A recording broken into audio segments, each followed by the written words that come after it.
నిర్మాణాలకు సంబంధించి వారికి అనుకూలంగా శాస్త్రం ప్రకారం వెళ్ళాలి. శాస్త్రం తల్లి వంటిది.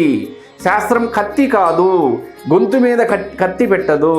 శాస్త్రం ఏమి చెబుతుంది, ఒకవేళ ఈ విధంగా మీరు వెళ్ళకపోయినా ఈ విధంగా మీరు వెళ్ళొచ్చు అని తల్లిలాగా మనకి గైడెన్స్, దిశానిర్దేశం చేస్తుంది.